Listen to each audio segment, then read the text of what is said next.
இன்றே டவுன்லோட் செய்து உங்கள் ஃபேவரட் ஷோக்களை என்ஜாய் பண்ணுங்க. நீங்கள் ஒரு பெண் டிரைவராக அதில் இருக்கக்கூடிய சேலஞ்சஸ் என்ன அப்படிங்கிறது உங்கள் இன்டர்வியூஸில் நிறைய சொல்லியிருக்கீங்க. இப்போ அவங்க சொல்லும்போது எனக்கு வாழ்க்கையில் இவ்வளோ பிரச்சனை இருந்தது ஃபீமேலா அப்படிங்கிற விஷயங்களையும் சொன்னாங்க. நீங்கள் டிரைவிங்கில் தொடங்கி இப்போ வரைக்கும் ஃபேஸ் பண்ணக்கூடிய இஷ்யூஸ் என்ன?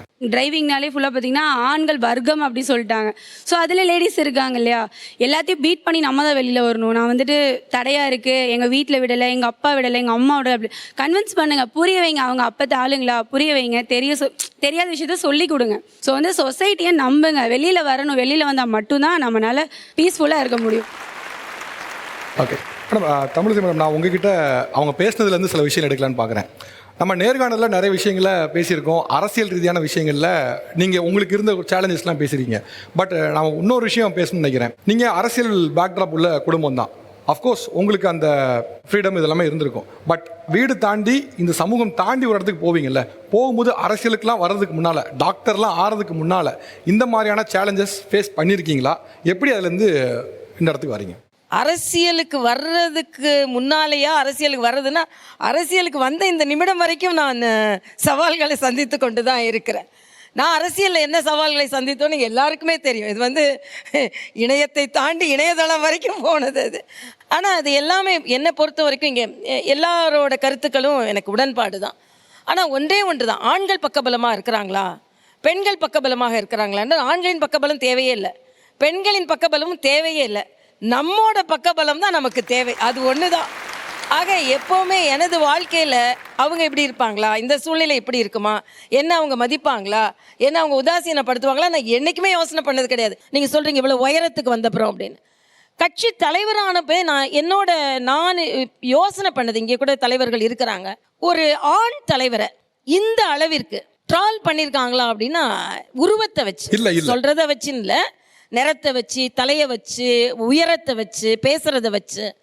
ஆக நம்மளை வந்து இது என்னன்னா, ஒரு பெண் தலைவராக இருப்பதை அவர்கள் பொறுத்து கொள்ள முடியாத பொழுது நம்மை தாங்க முடியாத கணைகள் நமக்கு வருது. நீங்கள் சொல்கிற மாதிரி வெளியே சிரித்து கொண்டால் கூட உள்ளே நமக்கு அந்த ரணம் இல்லாமல் இல்லை. ஆனால் அந்த ரணத்தை அந்த கணமே மறந்து இதைவிட அடிக்கும் பந்தாக மேலெழுந்து வருவது தான் நம்மை இவர்களை தோற்கடிக்க முடியும் என்று எழுந்ததான் நான் இன்னைக்கு எழுந்து வந்திருப்பது. அதனால் பெண்கள் எந்த உயரத்தில் இருந்தாலும் இன்னும் சவால்களை சந்திக்க வேண்டியது தான். ஆக்சுவலாக மேடம், பத்திரிக்கையில் இருந்து நான் உங்களை நிறைய சந்திப்புகளை பார்த்துருந்ததுனாலும் நிறைய நேரங்களில் வந்து உங்களை பற்றின கிண்டல்கள், மீம்ஸ் இதெல்லாம் வரதை பார்க்க முடியும். அதில் ஸ்பெசிஃபிக்காக வந்து ஒரு ஸ்டூல் வச்சுன்னு ஒரு மீம் ஒன்று வந்துச்சு. அதை நீங்களே கூட அதை வந்து கேஷுவலாக எடுத்து அட்ரஸ் பண்ணீங்க. ஆனால் எனக்கு இன்றைக்கி 2 மாநிலத்துக்கு ஆளுநர் இருந்தாலும் அந்த ஒரு சம்பவம் இல்லை அந்த ஒரு குத்தி காட்டின ஒரு விஷயம் இன்னமும் நெஞ்சில் ஆறா வடுவாக இருக்குது அப்படின்னு என்ன சொல்லுவீங்க? நிச்சயமா வடுக்கள் இருக்கும், வடுக்கள் இல்லாமல் இருக்காது. நாம் வந்து வெளியில் சிரிச்சுக்கிட்டா கூட நான் அதை பற்றிலாம் கவலைப்படலை அப்படின்னு இருந்தால் கூட என்ன நம்மளை அப்படி எழுதுகிறாங்க. அதாவது உயரம் குறைவாக பிறப்பது வந்து நம்மளோட தவறு கிடையாது. நான் அதான் அடிக்கடி நான் சொல்லுவேன். நான் வந்து என்ன சுருட்டையாக இருக்குன்னு சொல்லுவாங்க, கருப்பாக இருக்கிறேன்னு சொல்லுவாங்க. நான் வேணால் கருப்பாக இருக்கலாம், என்கிட்ட கருப்பு மனம் கிடையாது. ஏன் தலை வேணால் சுருட்டையாக இருக்கலாம், நான் எதையும் சுருட்டுனது கிடையாது. நான் வேணால் ஷார்ட்டாக இருக்கலாம், but I am a tall figure. I am a tall figure in all ways, in all things. இந்த பவர், இந்த அதிகாரம் உங்களுக்கு சில விஷயங்களை ஈஸ் பண்ணி கொடுத்துருக்கா, இல்லை இன்னமும் அதில் சில விஷயங்கள் இன்னும் ஸ்ட்ரகிள் இருக்குது தான் செய்யுன்னு சொல்லுவீங்களா? நிச்சயமா இன்னும் போராட்டங்கள் இருக்க தான் செய்யுது. இன்னும் இருக்க தான் செய்யுது. அதில் நான் நிறையா அரசியல் ரீதியாகவும் சொல்லலாம், ஆளுமை ரீதியாகவும் சொல்லலாம். இல்லை, ஆளுமை ரீதியாக பேசிட்டு இருக்கனால ஆளுமை ரீதியாகவே சொல்லுங்களேன். உதாரணத்திற்கு ஒரு அரசியல் ரீதியாக இருக்கலாம், காழ்ப்புணர்வு ரீதியாக இருக்கலாம், எதனால கூட இருக்கலாம். இதில் வந்து சில புரோட்டோக்கால் எனக்கு கொடுக்க மாட்டாங்க. நான் அடிக்கடி நினைப்பது உண்டு, ஒரு ஆணாக இருந்தால் இந்த அளவுக்கு உதாசீனப்படுத்துவாங்களா, படுத்த மாட்டாங்க. அதே மாதிரி சமீபத்தில் உத்தரப்பிரதேசில் ஒரு கவர்னர்ஸ் கான்ஃபரன்ஸ் நடந்தது. நாங்கள் எல்லாம் லைனாக நிற்கிறோம். இத்தனைக்கும் அந்த பொக்கேவை கொடுத்தவங்க ஒரு ஐஏஎஸ் ஆஃபீஸர். அவங்க லைனாக கொடுத்துட்டு வந்துட்டு என்னை தாண்டி அடுத்த கவர்னர்கிட்ட கொடுத்துட்டாங்க. ஸ்கிப் பண்ணிட்டாங்க. நான் கவர்னர்னு அவங்க இமேஜின் பண்ணலை. இமேஜின் பண்ணலை, ஸ்கிப் பண்ணிட்டாங்க. அதுக்கப்புறம் அவங்களே சொல்கிறாங்க 16 கவர்னர் வந்திருக்கணும், 15 தான் இருக்காங்க அப்படின்னு. நான் கையை தூக்கி ஐ எம் ஸ்டாண்டிங் ஹியர் அப்படின்னு. ஓ சாரி, நீங்கள் கவர்னர் நான் நினைக்கவே இல்லை அப்படின்றாங்க. ஒரு பெண் சட்டமன்ற உறுப்பினர் கொடுக்குறாங்க அப்படின்னு பார்க்கப்படுதா, இல்லை ஒரு பெண் கொடுக்குறாங்க, ஆண் கொடுக்குறாங்க அப்படிங்கிற இந்த வேறுபாடு இருக்கா, டிஸ்கிரிமினேஷன் இருக்குதா? சட்டமன்றம் என்று பார்க்கும் பொழுது பெண் ஆண் என்ற ஒரு பெரிய பாகுபாடு பார்க்க முடியாது. ஆனால் பெண் பரிமளிக்கிறது கவனிக்கப்படக்கூடிய ஒன்றாக இருக்கும். அதில் மாற்று கருத்தே இல்லை. ஏன்னா பெண்கள் நாங்கள் ரொம்ப கம்மியாக இருக்கோம், அசெம்பிளியில் பார்லிமெண்ட்லேயும் கம்மியாக தான் இருக்கோம். இது நம்பர் கூடணும், அதில் ஒன்றும் மாற்று கருத்தே இல்லை.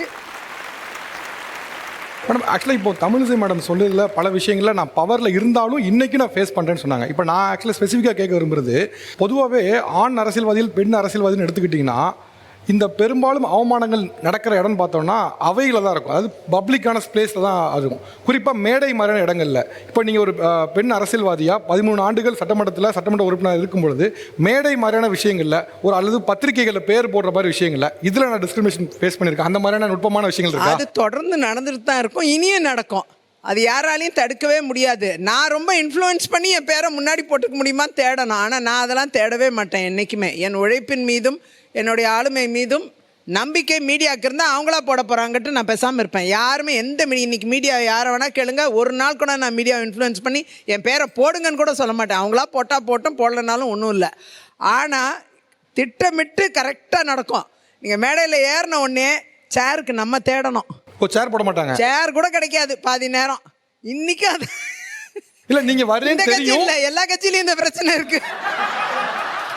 என்னை போன்றவர்கள் அதெல்லாம் மைண்ட்லேயே வச்சுக்க மாட்டேன்.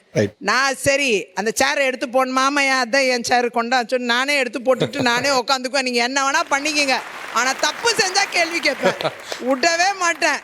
அதை நீங்கள் பதில் சொல்லியே ஆகணும். அந்த பயம் இருக்குல்ல உங்களுக்கு, அதில் தானே நான் வெற்றி பெறுறேன் அப்படின்னு சொல்லி அந்த கோவத்தை என்றைக்குமே அதை மெயின்டைன் பண்ணிகிட்டே தான் இருப்பேன். கீதா ஜீவன் மேடம், இப்போ இந்த இடத்துல பேசும்போது நிறைய பேர் சொன்னா அந்த பாலியல் சீண்டல்கள் வந்து சொன்னாங்க. அலுவலகம் ஸ்பேஸ், அதாவது இங்கே அங்கெல்லாம் கிடையாது, இங்கே பெட்டிக்கடை தொடங்கி கார்ப்பரேட் வரைக்கும் இந்த பாலியல் சீண்டலுக்கான விஷயம் வந்து இருந்துகிட்டு தான் இருக்குது அப்படின்னு சொல்கிறாங்க. தமிழ்நாட்டில் நீங்கள் மகளிர் உரிமைத்துறையுடைய அமைச்சர், இதை நீங்கள் எப்படி வந்து ஹேண்டில் பண்ணணும் அப்படின்னு அவங்க சொல்கிறீங்க? நம்முடைய விஜயதாரணி அக்கா சொன்னது மாதிரி தான், எதையுமே கண்டுக்கிடக்கூடாது, நம்ம பாட்டு போயிட்டே இருக்கணும், அவ்வளோதான். நம்ம வந்து ரொம்ப வெற்றி அடைஞ்சிட்டும் புலகாங்க இதை அடைய வேண்டாம், தோல்வியை கண்டு தோண்டு விடவும் வேண்டாம். அவன் கேள்வி அதெல்லாம் கண்டுக்கிடவே கூடாது. எந்த பிரச்சனைனாலும் கொஞ்சம் எதிர்த்து நின்னீங்கன்னு வைங்களேன், அவங்க எதிர் சைடு ஆஃப் ஆயிடுவாங்க. கொஞ்சம் துணிஞ்சிட்டிங்கன்னா போதும், என்னையான்னு ஒரு கேள்விகளும் ஆஃப் ஆயிடுவாங்க. இல்லை போலீஸ் ஸ்டேஷன் போகணுமான்னு கேளுங்க, இல்லை புகார் கொடுக்கணுமா, இதெல்லாம் என்கிட்ட வச்சுக்கான்னு சொல்லுங்கள். எங்கேயுமே நம்மகிட்ட ஒருத்தர் வாலாட்ட முடியாது, கேள்வி பண்ண முடியாது. நிறைய இடங்களில் மாவட்ட செயலர்கள் ஆண்கள் தான் இருப்பாங்க. அதில் ஒரு பெண் வந்து செயல்படுறதுங்கிறது அவ்வளோ ஈஸியான டாஸ்க் இல்லை. ஏன்னா அவ்வளோ வேலைப்பளு இருக்கும், அவ்வளோ விஷயம், அவ்வளோ மீட்டிங்ஸ், அதெல்லாம் அவ்வளோ விஷயம் இருக்கும்.